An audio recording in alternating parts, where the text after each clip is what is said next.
नमस्कार प्रिय बंधु बान्धवी सकलोके आमार এই চেনেললৈ आन्तरिक स्वागतम जनाइछु।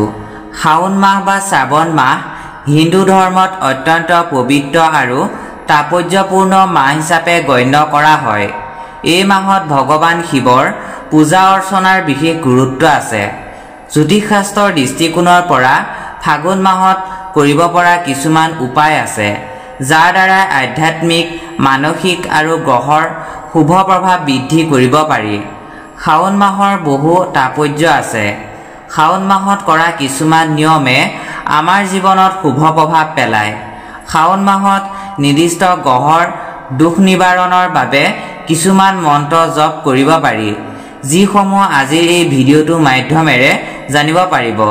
সেয়েহে ভিডিঅ'টো স্কিপ নকৰাকৈ শেষলৈকে চাই থাকিব।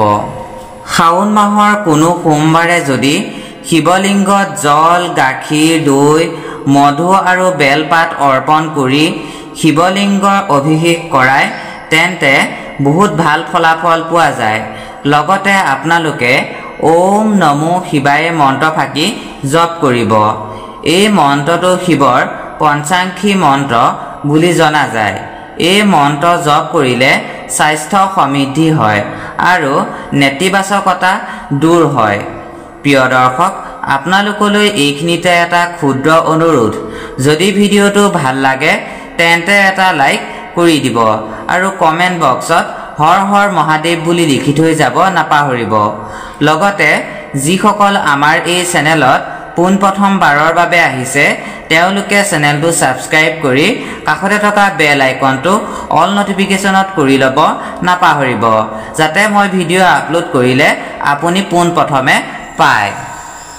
আমি সকলোৱে জানো যে সোমবাৰটো ভগৱান শিৱৰ নামত সমৰ্পিত বাৰ। শাওন মাহৰ যিকোনো তিনিটা সোমবাৰে যদি উপবাস কৰি ফল মূল, দুগ্ধজাত দ্ৰব্য আৰু লঘু খাদ্য গ্ৰহণ কৰিব পাৰে তেন্তে ভাল ফলাফল পোৱা যায়। জ্যোতিষ শাস্ত্ৰৰ মতে শাওন মাহত ৰুদ্ৰাক্ষ ধাৰণ কৰিলে শিৱৰ আশীৰ্বাদ পায়। ৰুদ্ৰাক্ষৰ মালা জপা আৰু ডিঙিত ধাৰণ কৰিলে বহুতো সমস্যাৰ পৰা পৰিত্ৰাণ পাব পাৰি। যদি এই শাওন মাহত শিৱ মন্দিৰত গৈ তিল, দুগ্ধজাত সামগ্ৰী, বেলপাত বা আৰ্থিক দান কৰিব পাৰে তেন্তে পুণ্য অৰ্জন হয় আৰু গ্ৰহৰ শান্তি লাভ হয়। এই মাহতেই দুখীয়াক বা ব্ৰাহ্মণক খাদ্য বা বস্ত্ৰ দান কৰাটো শুভ বুলি গণ্য কৰা হয়। যিসকল ব্যক্তিৰ চন্দ্ৰদোষ থাকে তেওঁলোকে এই শাওন মাহতেই ওম হোম হোমায় নমঃ এই মন্ত্ৰ ফাঁকি 108 বাৰ জপ কৰিব লাগে, যাতে তেওঁলোকৰ চন্দ্ৰদোষ নিবাৰণ হয়। ৰাহুৰ দোষৰ বাবেও আমাৰ বহুতো অপকাৰ হয়, যাৰ বাবে ৰাহুৰ দোষ থকাসকলে ওম ৰাং ৰাহৱে নমঃ এই মন্ত্ৰ ফাঁকি 108 বাৰ জপ কৰিব পাৰে, যাৰ বাবে আপোনাৰ ৰাহুৰ দোষ নাইকিয়া হ'ব।